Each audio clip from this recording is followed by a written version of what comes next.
to have in the house with us today Oliver Stone in an interview with Bob Woodruff. Yeah. It's gonna be good. I want to thank our partners for their support of today's program, the Screen Arts and Cultures Program and the Ann Arbor Film Festival, and of course our series partners, Arts at Michigan and Michigan Radio 91.7 FM. And one note before we get too started, I know there are a couple hundred people that still want to try to get in, so I was told right before I walked on stage, if there's empty seats in the middle of your aisle, scoot in. So, if that's possible. I think most of them are in the balcony. For those of you who this is your first time coming to the Penny Stamps, we're here every Thursday, so come again. We are here as part of the Penny Stamps School of Art and Design. We're a course for our students and we're an open class for the public, so welcome to the classroom. We have quite a class on tap today. There will be a Q&A at some point during this presentation when Bob decides. So at that time, you see we have a microphone at each of the ends of the aisles here. So you'll be able to come forward and ask questions. And for folks up in the balcony, if you're dying to ask a question, that means you have to get up out of your seat and come downstairs and get in line at the mics, okay? So, for a brief introduction of our illustrious guests today, and I know most of you probably know who they are, but just to reiterate, Oliver Stone, a man of many hats, a writer, director, producer, actor, and interpreter of history, among all things. But most of all, he is a man of conviction and courage. He takes the freedom to roam. He is a roamer. He fits in our series of Rome very well, as he does not feel bound by prescribed doctrine. He is more of an iconoclast, I would say, which is a person who confronts settled beliefs and institutions. He's a prolific artist with a large body of work, truly our foremost American director in our time, I would say. To name a few seminal works: Platoon, Born on the 4th of July, JFK, Nixon, Wall Street, Natural Born Killers, The Doors, U-Turn, Savages, of course, Midnight Express, Scarface, Conan the Barbarian. These last ones he wrote. He's been awarded far and wide, 3 Academy Awards, 31 Academy Award nominations, and 4 Golden Globes, just to name a few of his lauded trophies. Prior to his film career, though, Mr. Stone worked as a school teacher in Vietnam. Yeah, school teacher. A merchant marine, a taxi driver, a messenger, a production assistant, and a salesman. He volunteered, he was not drafted, but volunteered to serve in the US Army infantry in Vietnam, where he was wounded twice and was decorated with the Bronze Star of Valor. He's often thought of as a political filmmaker, but he has stated that his films are first and foremost dramas about individuals in personal struggles. And we're so thankful that he's been so open in sharing some of what he knows about the world in his work. He illuminates the complexities of the human condition, of civilization, of power, helping us to look beyond facades and barricades that are erected in the name of history and political campaigns, which we will see. You'll get a sneak peek today of his current project, a 10-part TV documentary series titled Untold History of the United States of America. This is set to begin airing in just a couple weeks on Showtime. The first air date is November 12th, so be ready for that. Today, Oliver will be in the capable hands of Bob Woodruff, a Michigan man of both the state and the university. Bob graduated from the law school here at U of M. He was a lawyer, but he became a journalist. While he was actually teaching law in Beijing, the Tiananmen Square uprising broke out, and he was hired by CBS News to be an interpreter or a translator, and his journalism career took off. He joined ABC. He quickly became one of ABC's top correspondents, covering major stories around the world, and was named co-anchor of ABC's World News Tonight in December 2005. And then in January 2006, he was reporting from Iraq and was injured seriously by a roadside bomb that left him severely wounded and with a traumatic brain injury. He returned to ABC News just 13 months later with his first on-air report, which chronicled his painstaking recovery. And he has also covered thousands of other service members also suffering from similar injuries. He continues to do so and was honored with a Peabody Award in 2008 for this work. Since returning to the air, he's reported from around the globe, and I love this from his bio, covering the entire so-called axis of evil, the nuclear showdown in Iran, and unprecedented access that he's had to the secretive country of North Korea. We're very fortunate to have both of these men, two examples of creative courage that I hope will inspire your convictions today.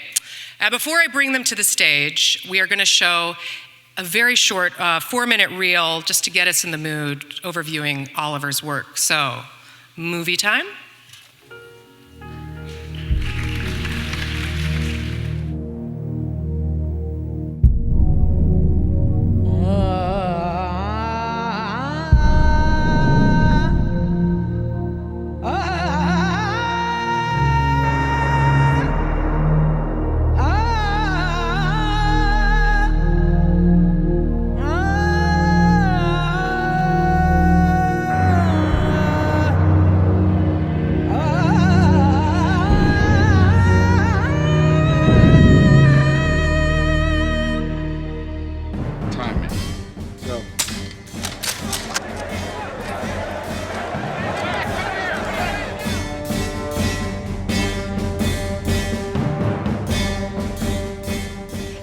The war. We don't want the war. The Vietnamese don't want the war. So why does it go on? Do you intend to cooperate with Senator Ervin's committee? Will you agree to the appointment of a special prosecutor? President? Mr. President! Mr. President!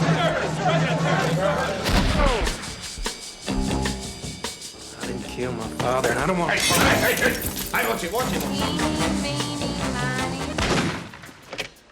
Looks like it's being accumulated. We've got a position in. Yeah. Lou, Annika, I buy. Dump it. Point is, ladies and gentlemen, greed is good. And greed, you mark my words, will not only save Teldar Paper, but that other malfunctioning corporation called the USA. Thank you very much. I'll never forget. On any given Sunday. Yes, the world is a terrible place. It's about the game. Love is a burning thing, and it makes a fiery ring. Bound by wild desire, Say hello to my little friend! I fell into a ring of fire. Move it! Okay, let's go!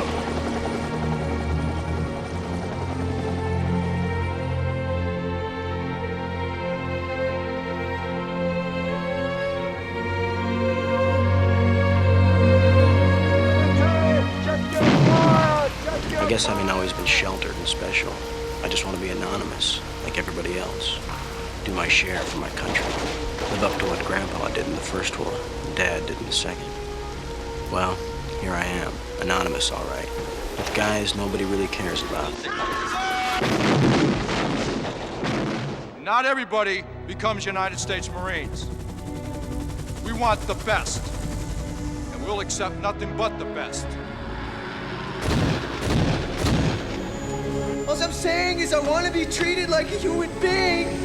I fought for my country. I am a Vietnam veteran. I fought for my country.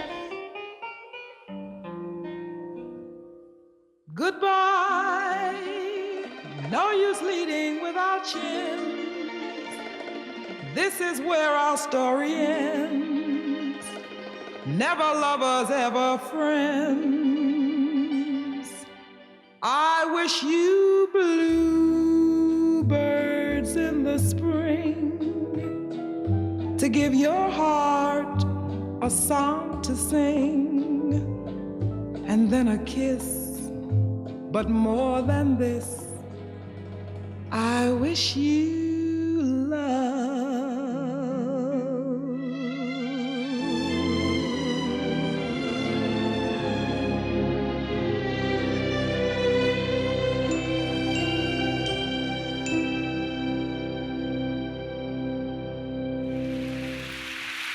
Okay, folks, please welcome Oliver Stone and Bob Woodruff.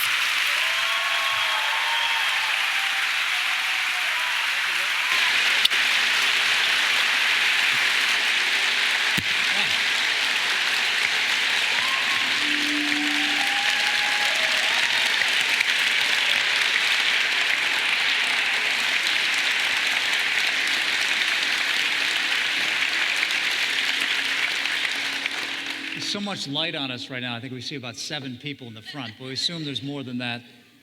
Oliver, thank you so much for doing this and give us the chance to talk. Thank you for having me, Bob, and I enjoyed lunch. Lunch was free. It's amazing.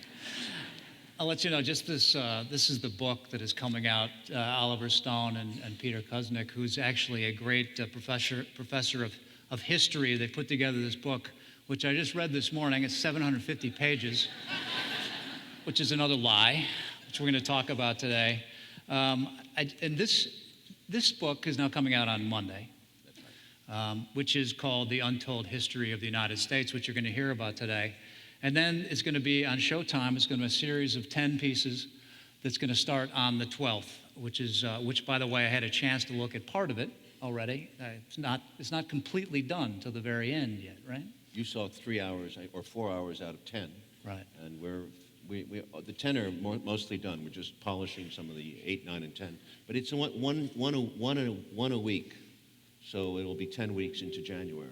Okay. And this is how did you get together with Peter Kuznick to write this about the history of the past and, of course, the history of the future? Well, a lot of my movies have been about my time, and I was born right after the atomic bomb went off in New York. My father grew up very Republican and very, the positions I took in films many years later were quite different than the way I grew up. So it's an interesting contrast. But the atomic bomb influenced everybody in my generation. I mean, every one of us, especially young people, grew up with a shadow of great fear in their lives. And we don't realize as we go how much it really distorts our life. It's there, it's a shadow, but you don't think about the shadow. And as you get older, of course, you start to think more and more about that shadow. And I say that as a preface because Peter Kuznick was a professor at American University, a young man, and he was teaching a course in nuclear studies. He'd go to Hiroshima every year as a pilgrimage, take his students from American University. And he asked me to come because he was starting up a new class in 1996 and 7 called Oliver Stone's Films in American History, something like that. And he actually had all my films, and he was discussing it with the students, and he asked me to come by. I enjoyed it thoroughly. The students were great. It was one of the most popular classes at American University because you could get to see movies and talk to people like John Dean and Robert McNamara and interesting people from the DC scene. So I went, talked to Peter, loved him, and he said, I have a great screenplay. Every professor, everybody has a great screenplay. They've been I begging. said, what is it? And he says, Henry Wallace and the Atomic Bomb. And he goes into this story, which we illustrated eventually, about Henry Wallace and how he was Vice President of the United States and Secretary of Agriculture, a major figure in the New Deal, how he was almost president in 1940, Vice President in 44, almost by a thread. He was already Vice President, but they threw him off the ticket. And then Roosevelt died, and Truman, who was unknown really to Roosevelt, became president. And the entire course of the Roosevelt vision, as well as American foreign policy, underwent a radical change, as big as Lyndon Johnson and John Kennedy. But that's for further discussion. The point is that that was a great screenplay because how that night happened in July '44 in Chicago, that convention, he was 5 feet from the nomination. Claude Pepper was about to announce his name. He was really 9 seconds from being vice president. That became the hinge of the screenplay. Needless to say, Peter wrote a 200-page screenplay, which was a disaster. He needed your help. And I said, we're never going to, we can't, this thing will never happen. Nobody's heard of Henry Wallace. It's too bad. It just doesn't work. Cut 11, very busy, 11 years go by. I stay in touch with Peter. And it's 2008. I'm doing the Bush movie, W, and I sit there in Washington with him, and I'm saying, I just can't get that Henry Wallace story out of my mind. Let's do an hour's documentary, hour and a half, and try to sell it as a film or as a TV. Was it partly your writings about, your movies about presidents, from Nixon to JFK to George W. Bush, that inspired him to work with you? Or was it something the way that you look at perceptions of the way we journalistically handle big events that are going on, that you look at it from a completely different angle than I think most people do, and he wanted to tell the story of nuclear bombs in a different way? Well, I'm a dramatist too, because these are histories of the murder of Kennedy. Richard Nixon is this contradictory man with a great mind, but driven by his paranoia and by his insecurity in his childhood. And then, of course, W, and how can you sum him up? It's a fascinating two-dimensional character because there just doesn't seem to be any self-reflection. But these are completely three different figures. And they're all great characters. So the idea as a dramatist is that I would go into somebody else's shoes. People misunderstood. I didn't like Richard Nixon, but my God, I tried to understand him. Whether I succeeded or failed is up to you. See the movie. But I walked in those shoes for that movie, and that's not to say I liked him at the end of it. I empathized with him. I didn't sympathize with him. And the same thing most certainly is true with George W. Bush, who, again, you have to see the character. He gets up in the morning, he looks in the mirror, he likes what he sees. That's the way most of us are. Self-love is a big motivator. We're really good at that on television. Self-love's very important. Although Richard Nixon had a lot of self-loathing, which I admire. But so anyway, the idea is in drama, you cross over. In documentary, it's another ballgame. You cannot put lines into people's mouths that are not said. So that's a good issue. We can talk about that later. But this is a different approach to history. But at the same time, I do think I have a gift. Peter is doing the scholarship. He's doing the fact-checking, and a constant fact-checking is going on. But I'm trying to get to that moment and what is really going on in Gorbachev's mind or Khrushchev's mind or this moment of time of Truman. I love that story. It's the best story of all, because not to say all power comes from the top down, but certainly it's a significant contributor to our time on Earth is the power of these men, Truman versus Wallace, Roosevelt, and Eisenhower, et cetera. What they could do to us. They sent me to Vietnam, they sent you to Iraq in one form or another. I mean, history was determined by the top and what they do. That's not to say they're not bottom-up movements like Howard Zinn described, but our book is based really on the top-down. But if you're writing a fiction, in this case, as you describe as a documentary that you're putting forward, which you cannot twist around the words or you can't change the facts that you could in fiction, and much of your filmmaking, as you said, is not necessarily fact or nonfiction, but it is a film. Do you think you've got a reputation where people will be able to take your writing of history in a way that they will believe it deeply, your side of the story? Listen, I have no, of course I'm going to be ridiculed, and this is the nature of, it's a soft target. Oliver Stone writing history. Okay. All I can tell you is that this book has been thoroughly fact-checked. There may be mistakes we don't know about, but I'm saying thoroughly. And then Showtime, a major fact-check. We have they sent back on every chapter we did. There are 10 chapters. We have 200-300 pages of notes, which is great because it makes you re-examine everything you do. On top of that, we go through our own fact-check, and then we send it back. And then CBS corporate law does a check. So by the time this gets to the air, we're probably I think we're far more accurate than History Channel, which I don't believe goes through anything like this. I'm sorry, I've seen History Channel, I want to throw up. And by the way, and I include not all of it, no, but PBS, PBS, I mean, I know it's politicized now. PBS cannot say anything, do anything. They're supposed to be, I'm sure, but when you see something like Ken Burns' The War, about America in World War II, I reacted to that. I said that something has to be told to the American people because that's not the full story. It's part of the story. Part of it is accurate. Part of it is not. Well, if you love PBS, you can't elect for Romney, if that's okay. If they what? If you still love PBS, you better not vote for Romney. But you know what I know you are. That's not a political position. But what I'm saying is that even PBS is limited by debate in this country.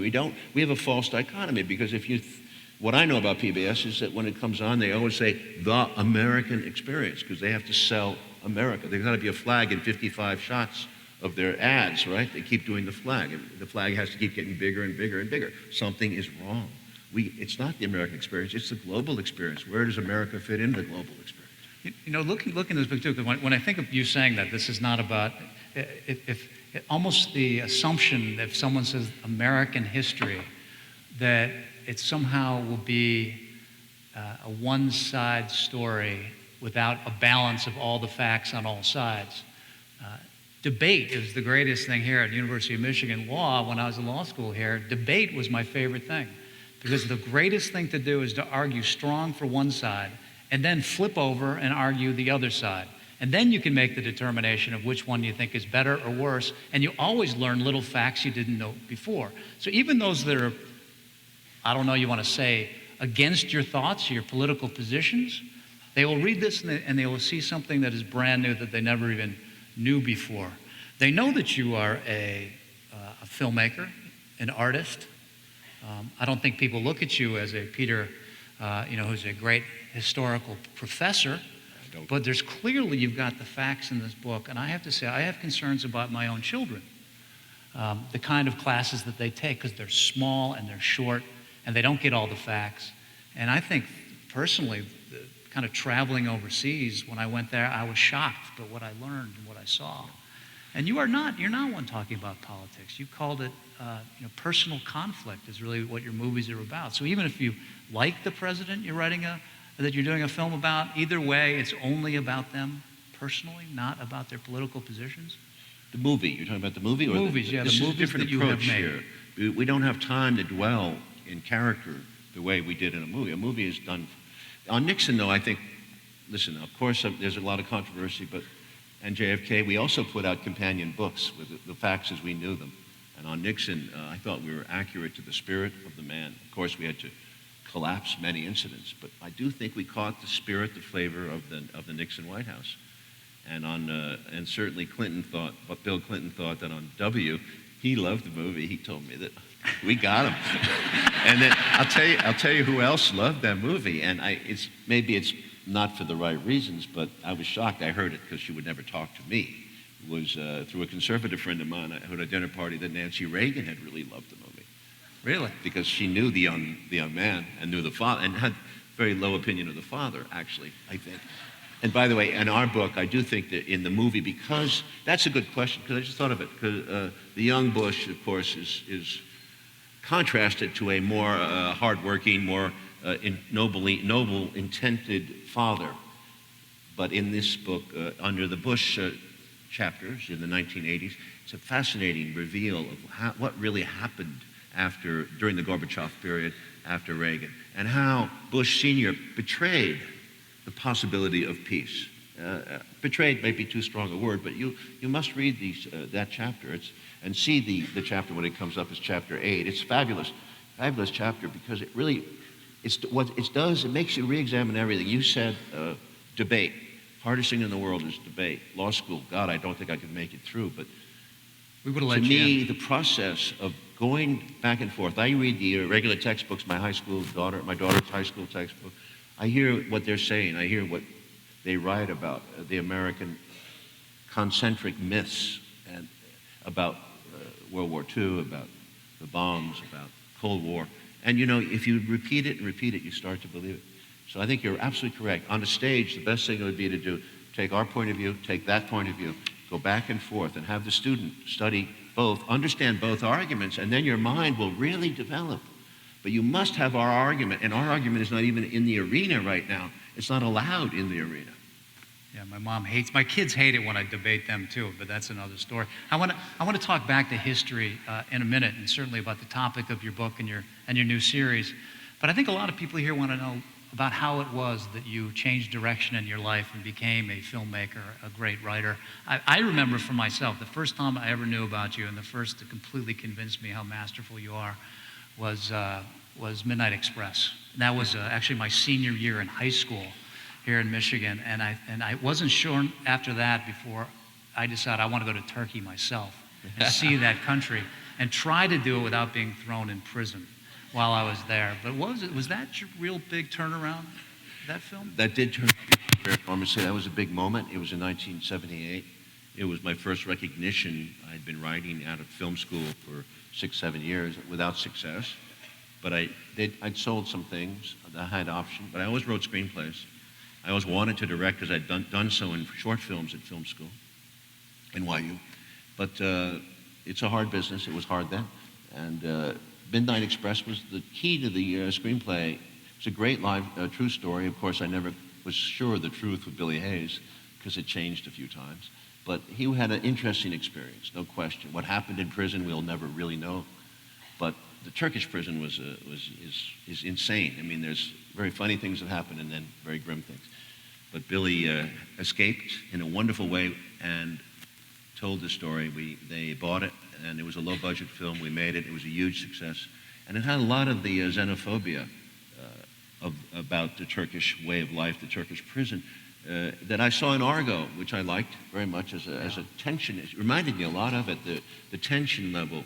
And although it could have been more, I think it could have been a little bit easier on the Iranians and tried to explain their point of view, what drives a movie to success is tension. And if you can keep the tension, that was always my thing in life, is suspense, tension. Even in history, even in a documentary, every single minute tries to drive forward to tell a story that you don't know how it's going to unfold. And that's the hardest thing on history, because you think you do know, but the truth is, rethink it. The nicest thing that was said to me recently at the New York Film Festival, we showed for the first 3 hours, a young woman came up to me and said, I never thought about World War II that way. What better introduction? And I think people hadn't thought about Turkey until they watched that movie. I don't think people have seen Vietnam in many ways than they did when you did that. And certainly Salvador, which is another movie which I watched the other day, because nobody really sees these battles in countries and the United States military positions, political positions on countries, largely in the worlds of communism and socialism, that no one really sees the guerrilla side. What's the importance to you? I mean, you've certainly gotten to know Castro in a conflict that is one that is highly controversial as well, certainly down in Miami and beyond. But you never get out of these controversies, and sometimes you get labeled and unfairly. And I think the bigger issue to me is empathy for the other. And that includes all the, as George Romney said the other night, all the bad actors. And, you know, in his mind, the bad actors. They could be Academy Award winners in other people's minds. But get to know the other. What you're scared of, what you're most scared of, try to find out.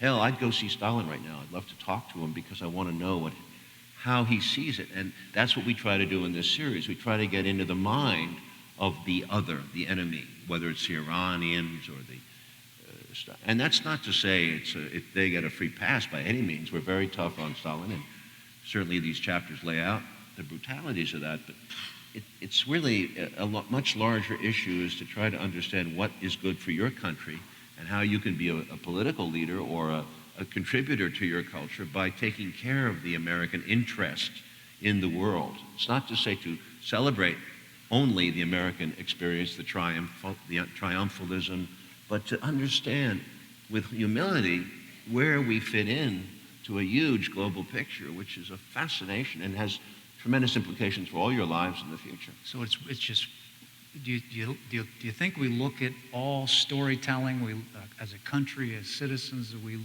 are just too black and white, that we don't see the gray? Definitely. And the way that in terms of the world, we are now seeing the seas now going away, the ocean, the Atlantic and the Pacific are kind of gone. You know, our contact with the world is now immediate compared to before. We were so separated before. I know you mentioned that too when you talk about the growth of the Cold War. But right now it seems to me extremely more important now for you to take a completely a view of the world in these kinds of stories. I'm not sure I understand quite where you're leading. Let me speak a different accent. No, I'm just saying your kinds of these stories seem to all of us more important to tell a more gray version of the story because it's getting more gray as we go on.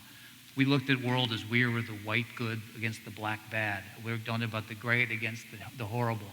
But there's something in between. In all of your movies that I've seen, there's something in the middle that says maybe the Soviet Union was pretty good compared to we actually told the story.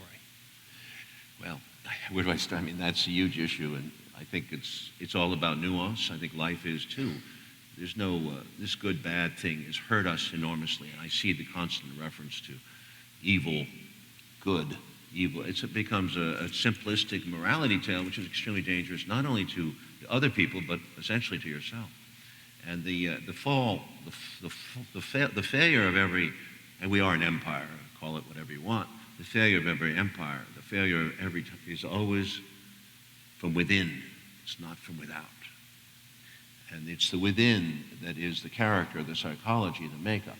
And I would urge you to, those of you who hate history, to at least watch these 10 hours and get a sense of a great narrative that has occurred. And what's interesting about it is that, frankly, we don't have it in this country. And I don't know that they have it anywhere in the world, because I think you learn bits and pieces about German history in Germany and bits and pieces. But this is the whole thing from, as if you flipped it and said, look, why don't you look at it from the Russian point of view, the Chinese point of view, the South American point of view, and a global point of view, knowing what's to the benefit of America, but saying, why can't we have a bigger vision, more like Roosevelt, frankly, than any other president who has succeeded him? Kennedy touched on that vision, and he had it several times, and we show that. And Carter expressed a desire, Clinton expressed a desire, and Obama certainly has expressed an understanding, because of his own upbringing, of an international, but how do you get outside this dichotomy, this system that we had where two candidates can only talk about how tough we are? Am I echoing here? I think you're okay. A little bit echoing. Well, that's right. I mean, now everything's been a major conflict between the ones running for president. Back in the days of FDR, he was able to do things with more significant power to accomplish what his thoughts were, and now it's just impossible to get a negotiation. Well, it's a different experience, but certainly he was a unique individual. But I think if it's the qualities, you have to look for the principles behind leadership. And that's what there is greatness out here. Somewhere in this audience is sitting a young man or woman who one day may be that person who can move a generation. And that person always exists, in my belief.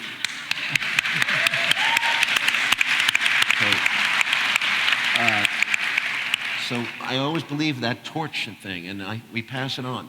So I'm very proud of this, and I hope to God, I might be go through my usual nonsense and grilling, but I don't care. Marginalization is the role you have to play sometimes, but it's okay as long as the next generation keeps hearing it. And that's what when I was young, I was conservative. I didn't hear it.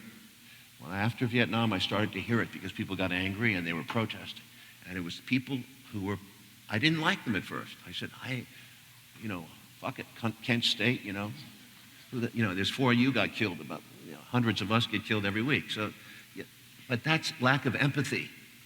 And as the years go on and you get influenced by people, men and women in my life have helped me to cross bridges where I was blind.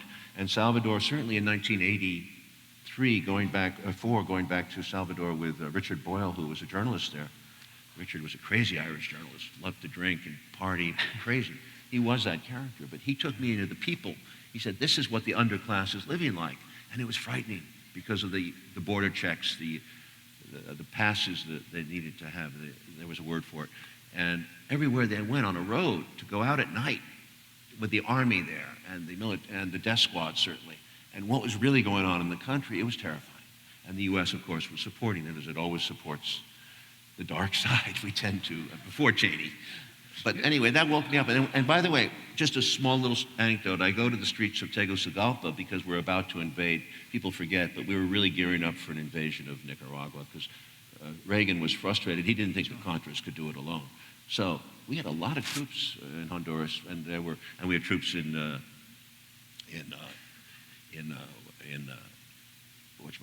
Salvador beyond the limit, but they were there.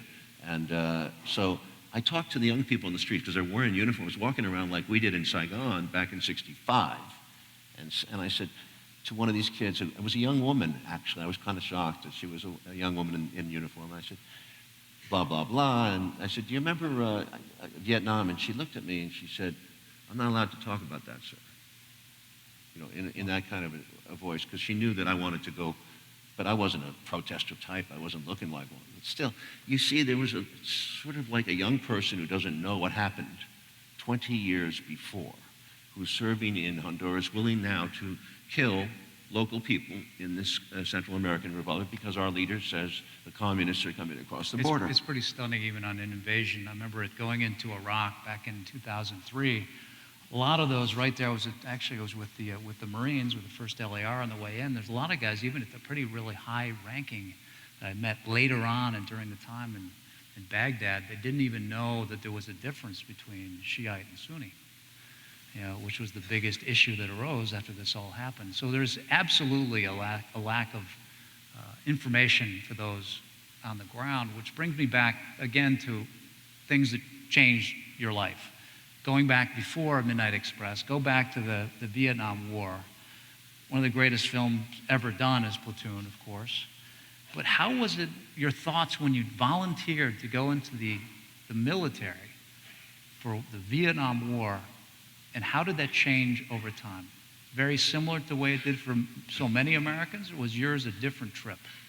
I don't want to take too long because it's a personal story, but my parents were divorced, so there is a personal element. It's not just I wanted to serve my country. Yeah, I did.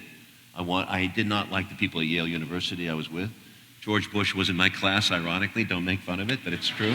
He was actually he was the class of '68, and I believe John Kerry was a big man on campus then, was the class of '66 or '66. And they were both, Kerry was impressive. It's ironic they would run against each other. But the Bush type was he was the privileged, entitled thing that was everywhere. It was in society. So when Johnson accelerated the war, they felt that they would never go. I mean, there was the draft, yes, but college was a protective device, and anybody who wanted to could go to a psychiatrist, pay a few bucks, and have some kind of psychological or sometimes a physical injury that would keep them out. We know the story.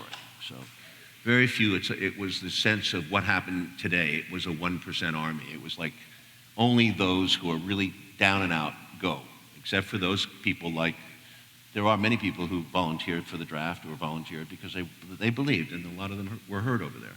So I went over, but my life was a bit of a wreck. It was a wreck, and I didn't know what to do with it, but I thought, let God sort this out. I'll go like I said in Platoon, I want to be anonymous. I don't want to be Oliver Stone, I'll be William Stone. And I just disappeared. And I was I found out, as you did, that war is much more, less romantic than we all think, obviously, and we all got hurt.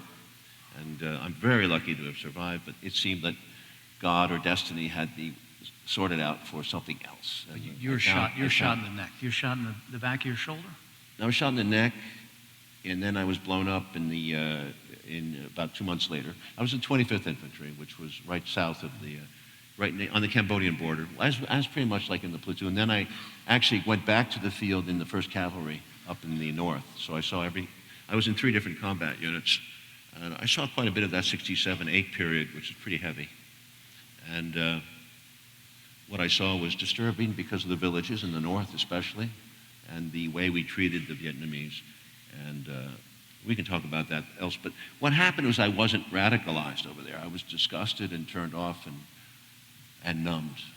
I kept my sanity, as I showed in the movie Platoon, hanging out with brothers and smoking dope, listening to music, and relaxing, because you get so fucking tense and you don't have any sleep for a year and a half or whatever, 15 months in my case, that you really want to go out and hurt somebody sometimes, and it's no good. And I noticed that difference. I put it in a platoon. Cool. And those guys never fucked with people in the villages. Not very important, because there's a badass element. When you put a weapon into a young man's hands, it's a very dangerous thing, especially if he has no moral training. And believe me, most of these people don't have moral training. They just don't. Or else they forget it under conditions that are easy to forget, because it's easy to hate the enemy because he's a different color, especially if he's Asiatic or black. So here were the brothers in the middle of it all, and they're saying, why, like Cassius Ali, Muhammad Ali saying, why am I fighting these yellow brothers when we're getting treated the same way back home? And there was a definite subcurrent of that. Did it have a mental effect on you? Oh, yeah. I mean, but in the I didn't become a radical. What? Now we talk about PTSD, post-traumatic stress disorder. Was yours just a change in attitude based on the facts that you saw, or was it something, any kind of damage to the brain on explosions Oh, that and I stress? wouldn't know, because in those days, most of us died in the field because they didn't have the training. Now they save everybody, but definitely there was a lot of bombs going off, so my hearing did get impaired. You know that a little bit. But, and I have tinnitus. I cannot stand it, but it's been many years. I got used to it. Anyway, the point is that it took a little time to come back, and there was a softening. Like the earth was very hard. It takes time for the rain to soften the earth, and I think the 70s, Watergate, Mr. Nixon's lying, and the church committee, all of this takes time, and it comes out and comes out. And I think the 70s was a very good time for us to rethink. Of course, things changed around 1980, as you know.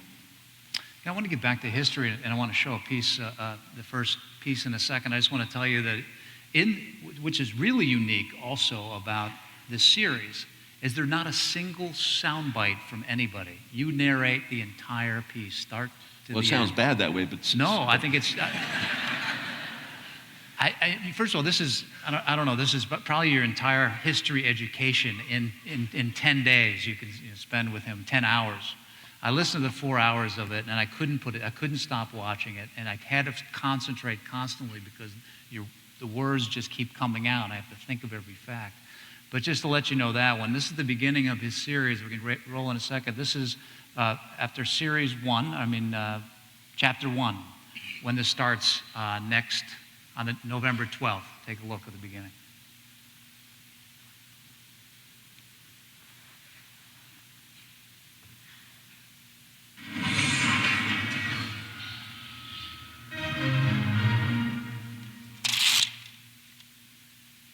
Hello, I'm Oliver Stone.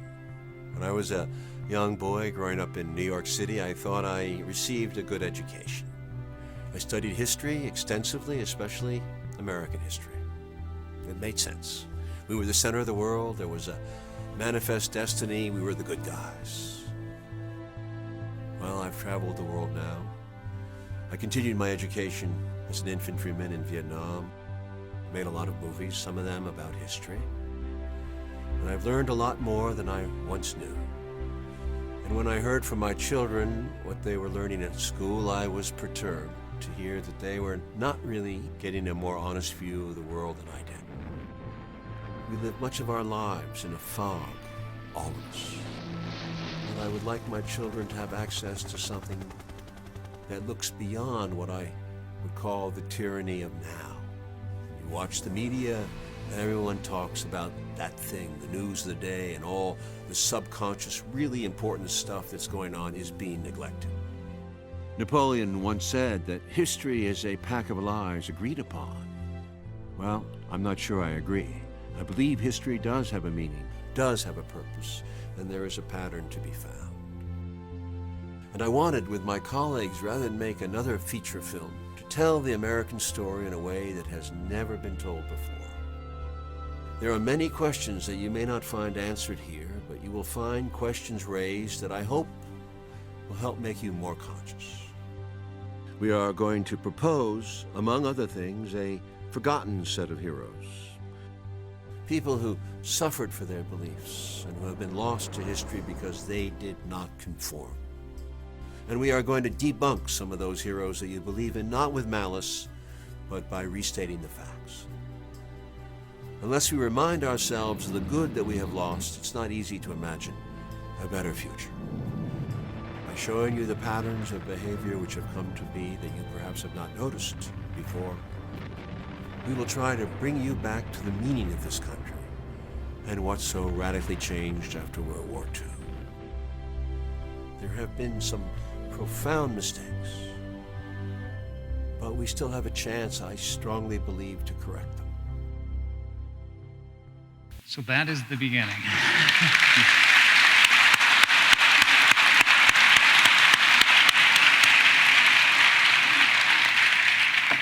that is one of the other remarkable things about it is all of the video that you've got, the old films from all the way back to the 1930s and beyond. And you start this with the beginning of World War II, and one of the first shocking facts, which those who study history know all this, largely. But my little kids came out and they said, Dad, how many people died in World War II? I said, because now I think there's like 6,000 people we've lost in these wars in Iraq and Afghanistan. And you go to the numbers, you talk about our allies' numbers up to 500,000. But the total number of World War II is 65 million people died. 27 million of them were the Soviets. Is a fact that nobody really knows. I mean, they know, but no one ever hears it at all anymore. Is that number just, is it not included as far as you know in children's history, high school history? Is it avoided? Is it a cover-up? If it is ever mentioned, it's certainly it's like World War II, but how does it fit into the overall pattern of who the Allies were in World War II? World War II is an interesting, larger story about three empires. It's the British Empire, the American Empire, and the Russian Empire. And how these three played ball, the power ball between cat and mouse games, determines the flow of everything that followed. And we have to introduce that idea, and that I don't see in schools. I don't think the British Empire, because they're finished after World War II, was ever understood. And with the maps that we show, I think you saw a few of them, the maps, you show the size and the richness of the empire and what Churchill was really fighting for. And Churchill and Roosevelt have this tremendous conflict that are going on, because Roosevelt was definitely an Anglophobe. He did not appreciate the British Empire, as did most American people who did not want to repeat World War I. So this opens up a whole new arena. And as I said, you understand World War II, hopefully from a different pattern about the number of deaths. Who won World War II? Who was the difference? What made World War II special? It's not just the good war invented by Tom Brokaw and Steve Spielberg and put out there for you to pay money to watch on HBO with Tom Hanks. It's not. It's not. And it's a much bigger story and a more important story that involves you. So this is a big myth. It's a big myth, and it continues to be propagated and believed, even whether by Obama or Gore or any of these people that talk about the American force for good in World War II. And in that, of course, you have to step into the issue of the bomb and the use of the atomic bomb, which is another huge issue. Well, I don't want to get into too much today. But I do think that it goes down like medicine. No, it goes down like a movie. And I think that is a key to the series, is that you have to make people watch, and I want it to be an interesting, as you say, it's fast. Some people have said feels like 20 hours and 10 hours, but I do think the young generation with the iPad and all this is pretty fluent in these imagery, so we ended up going fast. But you can always watch it again to understand something. And there is a lot of facts, but we have no choice. And to do it in 10 hours is extremely difficult. We actually had to cut out, because of budget and time purposes. We were originally at 12 hours, but we had to finish this thing. And we're 2 years over, 2.5 years over schedule. It was supposed to come out in 2010. So here we are. So we cut World War I and we cut 1930s, which are crucial, but it's the nature of compromise. So, but they will be available, I hope, in the future in some appendix form. Well, yeah, I knew you talked about if we just looked at this a little bit differently, if we had taken a slightly different direction, certainly when FDR finally died and when ultimately went to Truman. But Wallace is a remarkable person I think most people don't know about. If you were to describe Henry Wallace in terms of how he would have turned our country differently if he had been picked in 1948 to be the vice president, running for vice president. No, I couldn't. He would not. He was a third-party candidate in 48, and he lost under FDR. Under FDR. Okay. We're talking about the 1944. Not yet. Freeze. All the. I'm sorry. Go back to 1944. right. all the New Deal, all the liberals, all Eleanor Roosevelt. Roosevelt. It's an interesting moment in time. You have to see the chapter. It's chapter 2, essentially. Chapter 2. It explains that process at the convention. This was another kind of conventioneering where the bosses, the Democratic Party bosses, were really in charge of it. It wasn't quite like it is today. So they decided, and Roosevelt was tired. He was a pretty tired man, and we still don't know. He was, in many ways, disappointed in Wallace's naivete. It was like having Jimmy Stewart and Mr. Smith Goes to Washington as your vice president. He was considered flaky because he had ideas about socialism. He had ideas about peace, and he was a very bright man. But he was not the typical politician. But he was a legitimate man. He'd been the economic wartime administrator, done a great job. Agriculture secretary, he brought us out of the New Deal in that area. He also played a huge role in food stamps and science. And he actually, when his heirs sold his corn breeding company for billions of dollars to, I think it was DuPont in the 1990s. The guy was an American capitalist genius, actually. He was People looked a at true him as an understanding of corn anti-business guy, and of agriculture, what makes things grow. He loved it, and he was the first one to talk about women's rights in a big way as vice president, the first one to talk about civil rights, obviously, and science and the use of science. He was a brilliant man, and he was too much. He was like Mr. Smith Goes to Washington, and that's what we made that analogy in the second chapter. And I hope but the book, some of the books, they dismiss him as a flake. He's a marginalized character, which is insane because he was so important at that moment in time and was the popular choice by far going into the convention. He was American people's choice. And Roosevelt had a bit of a, who knows, that's where you have to go into another story about the party bosses and Roosevelt. We don't have time here. No, but the point on this, I guess, was after when World War II was coming to an end in Europe, oh, yeah, that Wallace would have been much more positive for the Soviet Union. The Soviets were our ally to defeat the Nazis, and then ultimately later on talk about it was also going to put down the Japanese before the nuclear bombs. But if he had been picked to be the vice president in 1944, as opposed to Truman, where do you think we would have gone in terms of our relationship with the Soviet Union into the Cold War? Oh, I think it would have been much better. I think there would have been a completely different world. And I'm venturing far, but Peter Kuznick will support this. We could talk about a world that there would have been a civil rights revolution earlier. There would have been perhaps women's rights would have been different.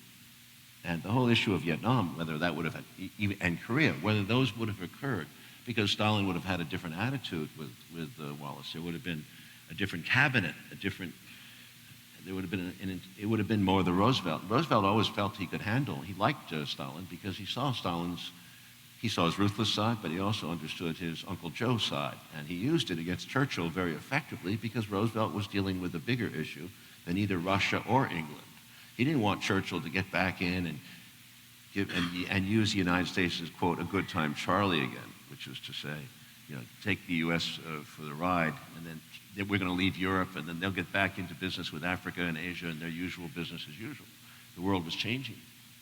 And Roosevelt's vision was for the United Nations to succeed, and I think it was through the United Nations and the U.S. support of it, he thought that this thing the colonies are a huge issue, which of course are often ignored in this World War II debate. It's a three-empire and a colonialization issue because all these rich colonies are going to start to scream for independence. And under Truman, we of course take the colonialist line. We support the French in Indochina. We support the British, and so forth and so on. So one last little history thing then before we go to another piece that we can show is the nuclear bombs. Now, the other thing that people don't really realize or don't think about is really the need for a nuclear bomb to end, to get a surrender from Japan. And the one that you watch, I think I remember it. I remember not many details of it, though the fact that the Soviets are going to push through Manchuria towards Korea, a threat to Japan, which would then push to a surrender. It was exactly the same day when they began that. Was on August 9th, 1945, the exact day that we dropped onto Nagasaki. Do you think that was true, that we did not need the nuclear bomb whatsoever to end the war? No. What are your thoughts about it historically? Peter is an expert in this, and I wish you were on stage, but we go into quite a bit of detail. He's done a lot of documentation. The myth is that we dropped the atomic bomb on Hiroshima to save American lives. That myth has grown over the years into, by the time George Bush Sr. said it was like almost 1 million lives. And then we go back and we check all the sources at the time and who's saying what, and realistic ground sources, including 5 of the 6-star generals who became 6-star generals in World War II, said there's no need to drop the bomb. The Japanese are over. There's numerous witnesses of this. The Japanese had been carpet bombed for almost in a war crime situation. Curtis LeMay had firebombed these cities, destroyed most of the cities of Japan. It was a horrifying crime, and people have always wondered about that. That's another issue. The Japanese didn't know the difference between the atomic bomb and Curtis LeMay. They'd been bombed. They just didn't know. I mean, they hardly knew what it was. It wasn't an issue. What was an issue was Russia, because Russia had just come in. They still had a huge army in Manchuria, the Kwangtung Army, 6th Army, I think it was 1 million Japanese soldiers. That Manchuria and Hokkaido, there was the sacred home of the emperor. The emperor was sacred to them. We go into these issues. Russia taking over Japan was terrifying to the Japanese, terrifying. And there's good reason, because of course they fought a war in 1905, and the Russians scared them. What they did to Germany scared them. So it becomes an issue of why Japan acknowledges the bomb, but at the end, it really, what Peter explains is that they're surrendering because they don't want the Russians to come in and desecrate the place. They can make a better deal with the Americans, because the Americans have waffled on the emperor. They've said, Jimmy Burns comes into the story, he's Secretary of State, he screws it up, but be that as it may, the United States accepted the emperor and made the deal with Japan. And MacArthur goes in and runs the place. So the last tape I want to run, though, is that your point that we became paranoid. We came trying to push or take care of our fear as a country. You say our fear was overwhelming in a sense that it was really not, we should not have been so afraid of the emergence of the power of the Soviet Union, the assumption that they were going to try to take over a lot of the world, and our positions in the world should not have taken the direction that they did, and that was. You're dealing with huge issues here. What is the history of the universe? Well, I got a second here. But anyway, I just want to say that maybe just the point, and we'll talk more about the future in a second. But at the end of the piece, you talk about what the children and us will look at history, and certainly what will happen over the next 50 years if you're going to roll that. 50 years into this century, halfway from 1900 to 2000. The United States had forged the foundation of a new mindset. It had developed into a full-fledged, if unique kind of empire, economically supreme and massively armed, policing the world while professing liberty and democracy. For a policeman, it's necessary to locate and arrest enemies of its social system. Thus, the story of the next 60 years of American history will resemble a pattern that has already occurred, in the shape of increasing covert activities unknown to the people of the empire, more and more regional wars, and a form of control that is imposed over and over again. If history teaches us anything, it is that we must resist aggression, or it will destroy our freedoms. You are in the crosshairs of the bomb sight. An enemy is centering on you. You are a citizen of the free world. A citizen of the United States of America. You are the target. So it's so fun, isn't it? Jumps right in there. It's in that chapter we also discuss the two-ocean theory, which is the immigrant. It's been talked of. Immigrants, we came, always running from something other. Always afraid that of something. was terrifying us. Yeah. Something, the old Europe, the old Asia, the things were bad. So that fear of the foreigner, of the fear of the other, seems to translate over the centuries. And if we're going to look, So if we're going to look at the next couple of years for you as one of the great filmmakers and now an historian as well, putting them together. The two big points that I think I would love to see your positions on would be the wars and the politics of our country and are you going to do a movie about Iraq and Afghanistan? Or is it too early because the war's still going on?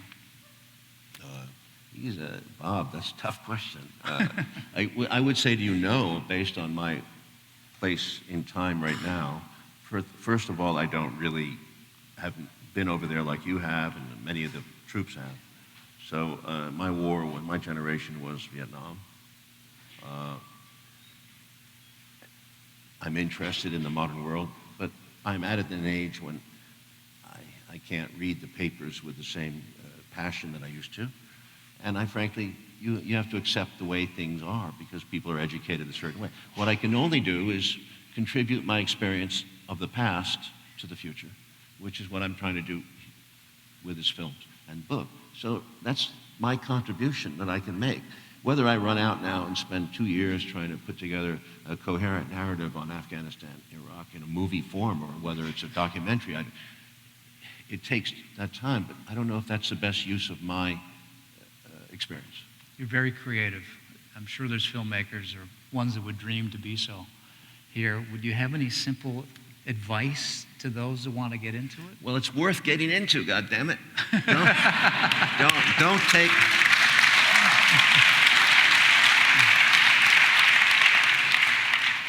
Just don't take the orthodox. You don't have to say it. Because they tell you something, don't believe it. That's not to become a crazy conspiracy theorist and go out looking for every single ghost in the attic. No, try to look at the big picture. Stay big, stay broad, and study. But it's a really tough industry to get into. The industry itself, yeah, it's not good.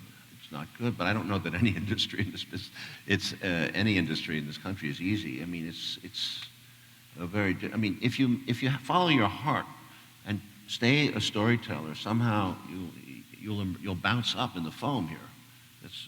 I didn't have much hope in 1972. You know, there was nobody interested in film school graduates. Do you still have the ones you made initially back then? Short films. Were any of them successful? What was your big successful one of them was 11 one? minutes. It's called Last Year in Vietnam, about me coming back from Vietnam. I thought it was good. Can we roll it, please? I wish I had it. And I also, obviously want to take questions from you. I know that there must be 1 million of them for Oliver The Stone. questions will even be harder. Oh my God, Jeff. Bob, you're going to kill this. What do you mean I'm going to kill you? No, these are good questions, actually, all of them. But you're going deep, and it's hard to go deep in a limited, time frame like this. All night. Did I do something wrong or right? I can't figure this out. I feel like good. You're a debater, but this is I think you could go further too, but we don't want to just sit here and have a debate. So it's your turn to be good. Anybody? I know that we're going to do. You're thinking to walk forward to a microphone, right? I can't remember how we're doing it, but. A guy who voted for Wallace in '48. So, all right, nobody's interested in where are the asking guys who questions, voted so for Wallace? Oh, my goodness. I think you're a popular man. Okay, let's go ahead and start. Thank you. Oh, my. Never get out of here. Hear me okay? Everybody be quiet if they can.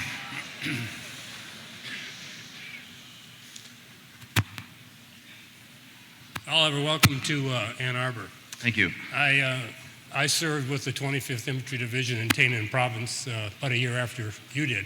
I was there in '69 and '70. And about 10 or 12 years ago, a bunch of veterans, we all got together and we formed an organization. And we go back to Vietnam every year and we build schools and do humanitarian projects and things like that. And it's been very beneficial for us to really, because we all had, like you, some horrible memories of Vietnam, and going back and seeing the people now, how good they are and how appreciative they are of us is really strengthens us as former soldiers, but more importantly as Americans. And I'm just wondering if you had that experience when you I went hope you back. heard that in the back, because he was in the 25th Infantry in 1968-9, and he's been going back, he says, every year or so. Yeah, we're building a school in Tay Ninh Province. In programs to help build schools in provinces. I think it's a wonderful healing, and it also makes you feel as as a good person, like you're contributing to the world. Two observations. I've done it quite a bit. I got involved in Heaven and Earth, three movies on Vietnam. Heaven and Earth was a Leili Haislip story. With her, I built a Mother's Love health clinic in her hometown of outside Da Nang, and with 2,000, 4,000, 5,000 babies were born there. So that was special. And health clinics and foundations, and she runs a foundation called Heaven and Earth Foundation. But it's a wonderful experience. The Vietnamese don't seem to have a lot of anger and hatred.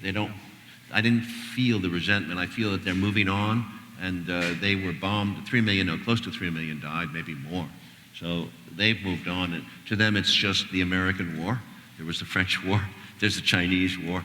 These are all ghosts in a landscape. The country, as the foreign minister of Vietnam said at the time to Henry Kissinger, we know, when he threatened him with nuclear weapons, he said, we know you can threaten us all you want, you can drop them if you want, but we'll be here when you leave. Yeah, that's... We were born here, and we will live here, and we will die here in Vietnam. That's amazing. So keep that in mind when you intervene in another country.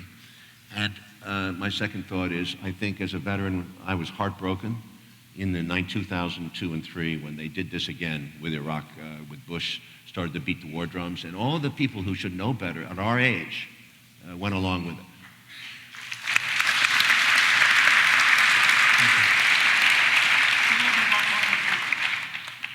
Your question? Yes, sir. I'll look at it. But no screenplays are too heavy. You can email the screenplays to Christina Hamilton, and she will send. If she likes them, she'll get it to me. Thank you. Hello. I was born and grew up in Tito's Yugoslavia, and I just wanted to tell you a little bit how I experienced history from the earliest time.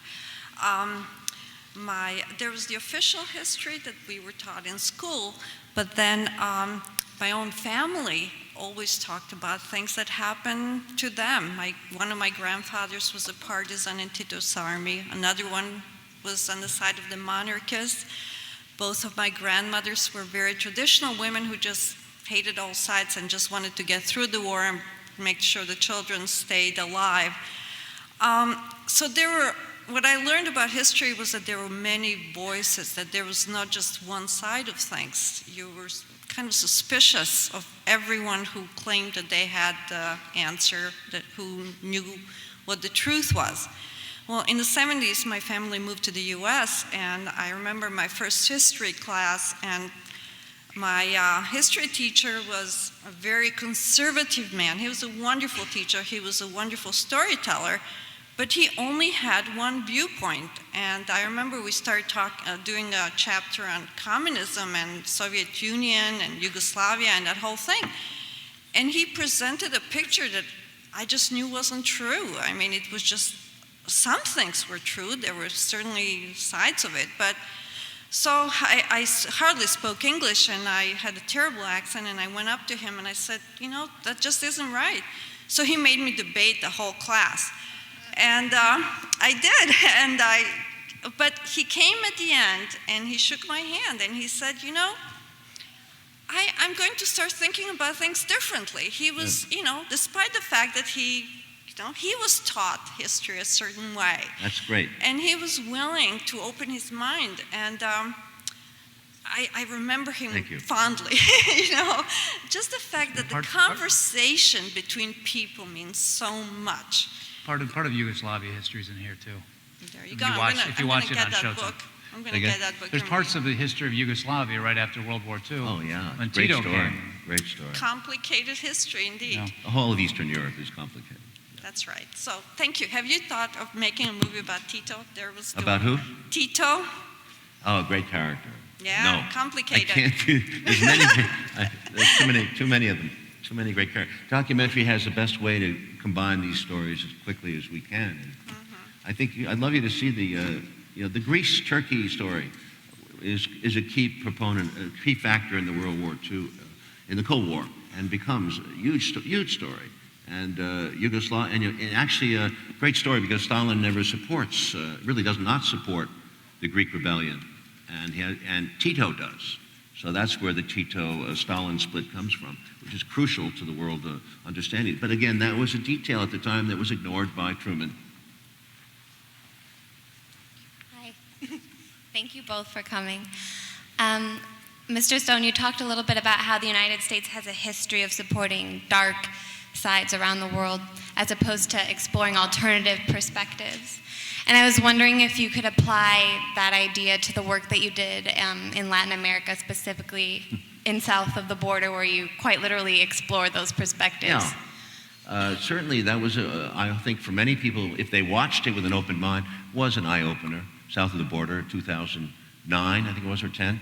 Yeah, no, that was a quick, I'm not going to say it wasn't as worked on as, this is a real documentary with, there's no talking heads. That was a road trip where I got to interview 7 presidents of 7 different countries who were of the on the left and had moved away, and all democratically elected. Let's not knock off the nonsense. And they all have made their case to camera.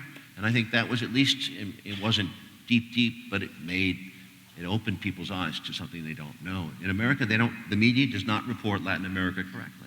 Here's Romney on the debate the other night talking about, Latin America is a great trading partner opportunity. Hell, it's been a great trading partner for the United States since the old gunboat diplomacy days. It will continue to be, in his mind.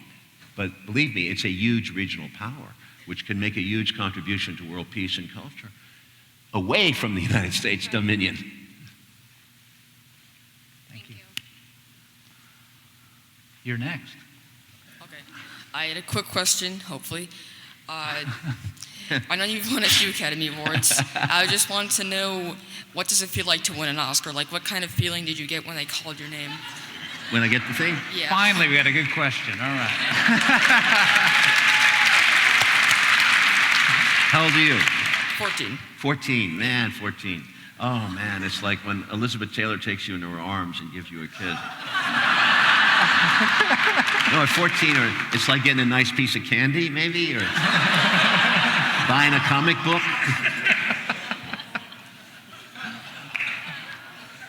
It was nice, yeah, good. Thank you. Okay. She gave me my award. Thursday, March 15th, I was here for a Penny Stamps lecture, and 10 miles west of here, there was an F3 tornado. We had a drought this summer. We may have a hurricane in New Jersey this weekend.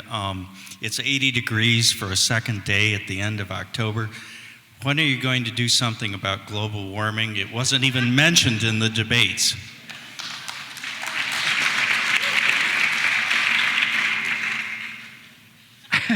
Come on. I thought, listen, it has been done. Al Gore and his group, Guggenheim, made a wonderful film called Inconvenient Truth, and it did get a big play in the world. It was surprising. And, you know, it does get talked about, and unfortunately, it's amazing that we're still living in this, we live in this dichotomy created of power. It's about power. And that does not allow, you can mention Afghanistan 47 times, but you don't even mention Europe or the Eurozone or the crisis there, or you don't mention global trade. I know. I mean, we are living in these times. This is part of, that's why my contribution, I can't make films left and right. I'm a guy who enjoyed watching the one with Woody Harrelson. I loved that. Roland Emmerich did. The one about the world changing. What's it called? Do you remember? Which one? No, you know the one when Woody was a madman on living in Hawaii, and they swept. Huge movie. Anyway, there have been some very interesting movies about global warming. They're out there. People see them. You know, I tell you what are they going to do about it? Well, one reason why it's fallen out, because I think I did 2 hours called Earth 2100, and it's exactly about that. What we're looking forward until 2100, and after that, pretty much all the interest in terms of reporting kind of died out with the collapse of the market. And I think people don't want anything sad anymore. So that's why it's not entering into the political debates now. I think that's the reason. I think plus filled with this huge denial. If you can make it interesting, let me just say, if you can make a film that's exciting, people will come. It's like build it, and they will come. And if we can make this history exciting enough, Enough people will watch it. It won't be box office at the beginning, but it grows in time. Our model for this was World at War, which I loved with Laurence Olivier, BBC production on World War II, done in 1972. Amazing series, and it was authentic and beautiful footage. 1972, remember it? 73. World at War. You can get it in a box set. I hope one day you can get this in a box set. World at War, no one remembers? Jesus Christ. Oh, yeah. Come on, seriously, anybody voted for Wallace in 48? Raise your hand. Anybody alive from those days? We'll all be gone soon. Thank you both for coming. My mother-in-law was a Henry Wallace supporter in 48. She alive? And she's alive in Florida right now. She should be here. Yeah, well, will you have her watch it? I'd love her to come. I will mention it to her. It is a national channel, but Showtime maybe they don't have in Florida. Well, they have Showtime. They don't allow Showtime in Florida. Thank you both for coming. I just want to ask a movie question, Bob, with your experience in the Middle East, in the war zone, and Oliver, from your perspective as a movie maker, one of the most important and most powerful movies on the current war that I've seen, done as a movie, not a documentary, was Hurt Locker, that won the Academy Award a couple years ago. Which one? Hurt Locker. And I'd love to get each of your impression on that movie from your different perspectives. Well, I'll start with the first one. In terms of that last scene in that movie, I don't know how many have watched Hurt Locker, but at the very end, you see the guy who's been detonating bombs to try to keep them from hitting us over in the streets of Afghanistan. He comes back, he finally gets back from his deployment, and he's walking around in the grocery store, and you can just tell he's walking around, the place is completely empty. The way they put this in the film, that no one is there, he feels completely alone, and he doesn't know what to do. And then right from there, they cut to the close where he's now back in the streets going down to detonate some more bombs while he can.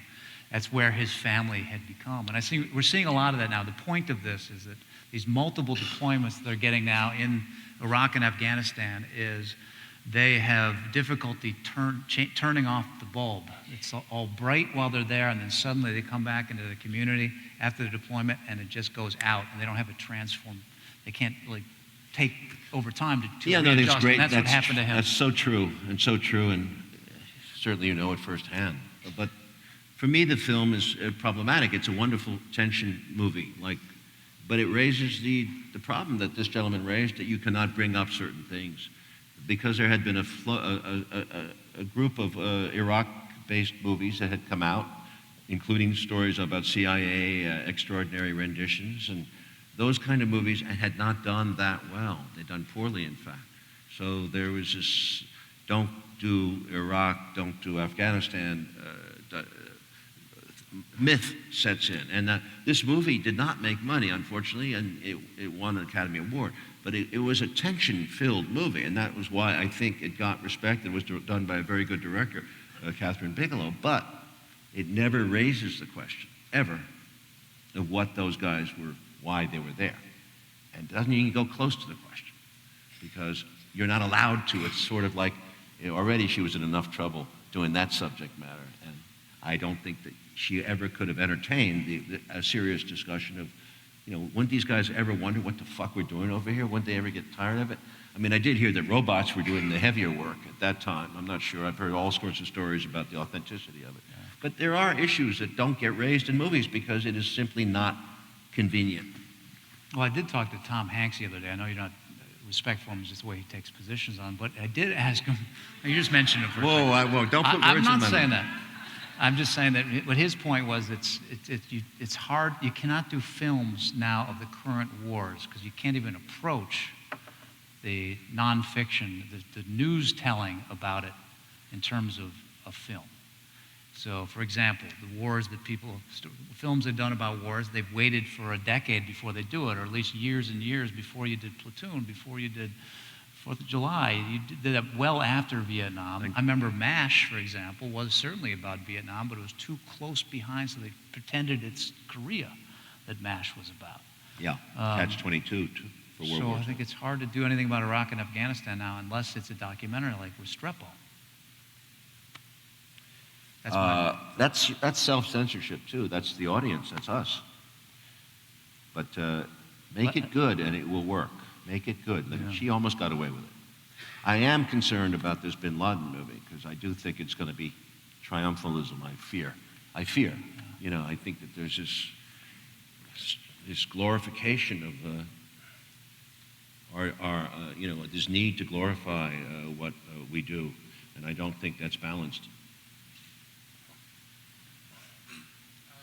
I have a sort of personal / movie question for you, Mr. Stone. Recently, I was watching an interview with Martin Scorsese in which he was reflecting on seeing your student films back at NYU, and he was saying that even then, he could see how much Vietnam had shaped the sort of stories you were telling. And I was wondering, was there ever a time in your sort of journey as a filmmaker that you said, what kind of stories am I going to tell? Or have you always sort of known exactly what you wanted to say? That's a good question. I think it was at school. I think that Marty was one of my teachers. He was one of the most energetic young men. And he was like saying, why are you fucking around to the class? You know, why are you doing these silly movies? Because we were doing French New Wave. We were ripping off movies that we saw. And he said, make it about something you guys know. You know, stop making documentaries about heroic idealizations of people that live your life. And that's sort of the message. Make it personal, because then you, and at that point, something connected in my own head, I suppose, where, you know, I had written a lot, and I'd written a book, actually, that had not been published, but I had that feeling of personalizing it, taking it out on the paper. That's a real big moment for anybody, an artist who wants to take it personal and feel it on the paper, and feel it with this thing, this camera. And I think when you start to trust that, and that's hard to trust, you find a vision, something that's personal to you, because we're all unique, and we all have something in us. We don't know what it is when we start. We don't. And I'm much clearer now at my age than I was at your age when I was stumbling in the dark. Thank you. Hello, I'm Rob. I'm a former Army medic, and I was wondering if your military training and experience, like, do you feel that that's influenced the way that you make films? Like, if you want to push an actor in a direction that you feel he needs to go in, do you use like a drill sergeant tactic? Or Hey, some of those drill sergeants were pretty rough and good. They were good, though. Some of them were, I remember them.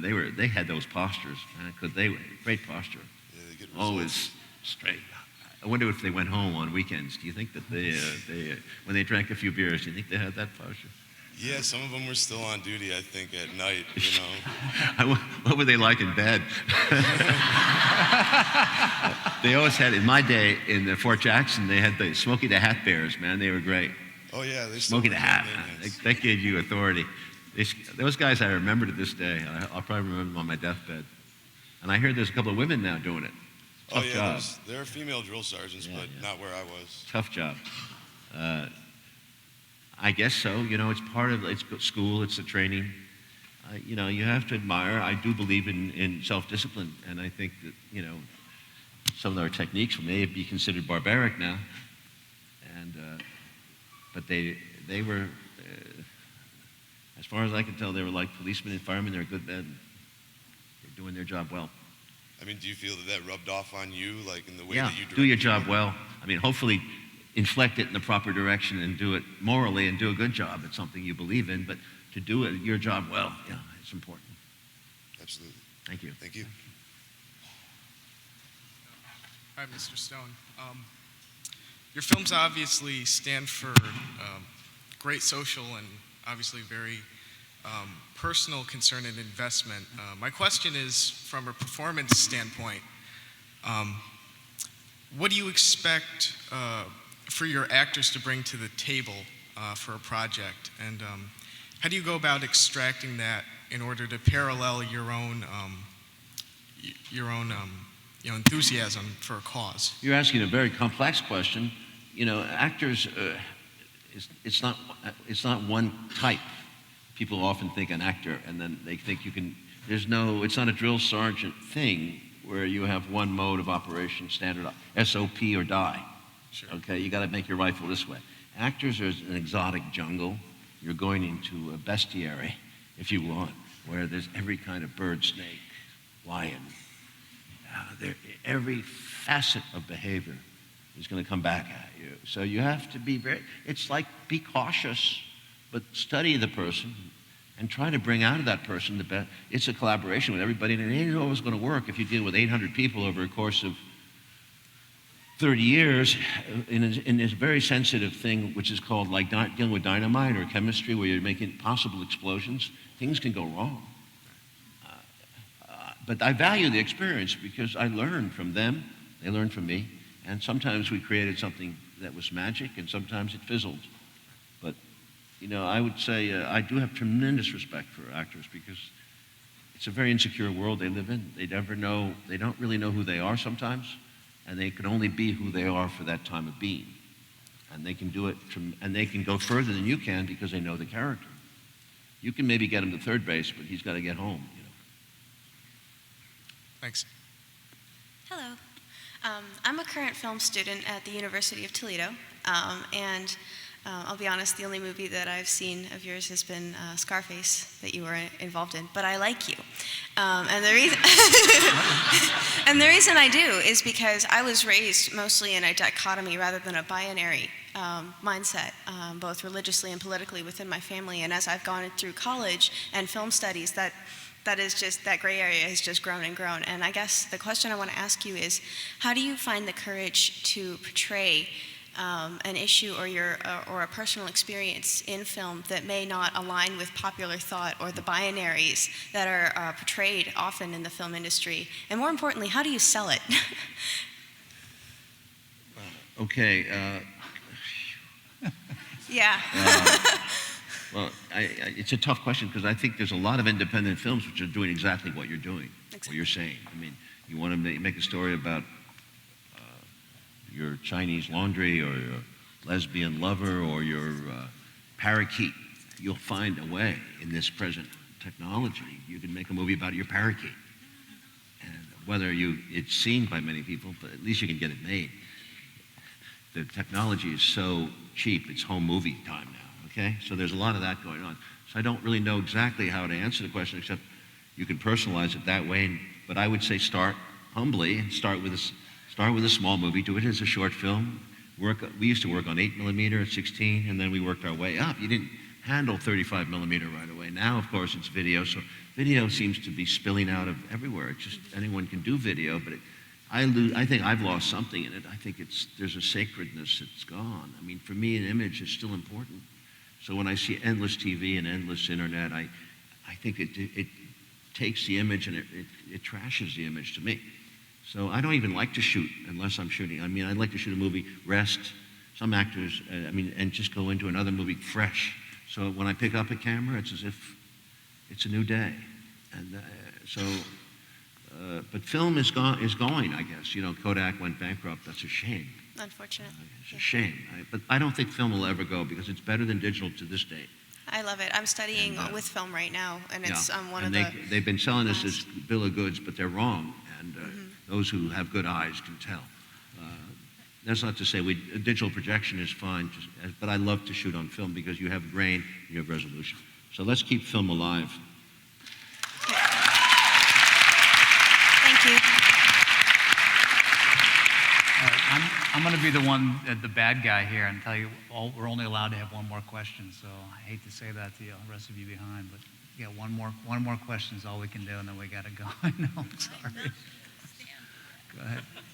If you guys want to fight about it, but Hi, Oliver. I have a Facebook, Twitter conversation that you can have. We can continue at the Oliver Stone. Okay? I forgot to say that earlier. Oh, good. Okay. But it is available. What's it called again? At the Oliver Stone. The Oliver Stone. Because somebody else took Oliver Stone. I recently read your interview with David Breskin from the early 90s. David who? David Breskin. It was in the book called Inner Views. You were finishing up The Doors, post-production on The Doors at the time of the interview. Anyway, something that stuck with me was you mentioned that your father gave you the advice to every day do something that you don't want to do. And that advice stuck with you and helped you to remain disciplined in your early days of writing and such. And I found that very inspiring as well. It seems to me that that's sound mentality when you're continually embarking on these really ambitious projects as you have done. And I was just curious if you still maintain that sort of workman-like approach to your creative projects and, having become considerably prolific at this point. And I wondered if you would briefly elaborate just on your general process towards your work in these days. Oh, thank God for dads, right? Dads always have great lines. We should remember them. Like he was saying, my father said to me every day, not every day, but he said, do something that you don't want to do every day. And it used to irritate the shit out of me. But my dad always wore the suit and the tie, and he went to work at a certain hour in the morning, and he took great pride in that, in what he did. Suit and a tie at home. It was an older day. Men wore hats and coats, and they dressed up, and women dressed up, and it was a more traditional world. It seems that we've entered into easier times. So, as a result, a certain laziness can set in, and I always do fight against that. I know. Robert Caro, for example, told me that he writes at home. He's writing for 30 years at home, but he wears a suit and a tie every day when he gets up to go into the other room to sit and work at his Lyndon Johnson 53-year biography. So that's his own self-discipline. I think we need that in our lives. And I have used it because I'm in that nether world where I don't have people to fall back on. There are many days there's nobody. I love people in my life, and certainly on a film set, editing, you spend a lot of time around others, but you also, as a writer, you have to spend time alone. And alone is a very special state. Sometimes it can get really to you, and you can, if you write a lot, you can think you're crazy or you're going crazy and you're not relating to the world, and you feel, you hear these debates as we talked about, and people are talking about things, you're a speck, it doesn't matter. And we all feel like that. We have to find our connection to the universe every day. And sometimes you can't find it on Facebook or Twitter or the internet. You have to find it here, in silence, aloneness. Some people would meditate. Some people go into try to find the threads of your life. And I think that is where the creative moment lies. And when you confront the void, when you're 8 years old or 90 years old, you confront the void. And how you relate to the void is the beginning of your creativity. Well, that's a good Thank you very much.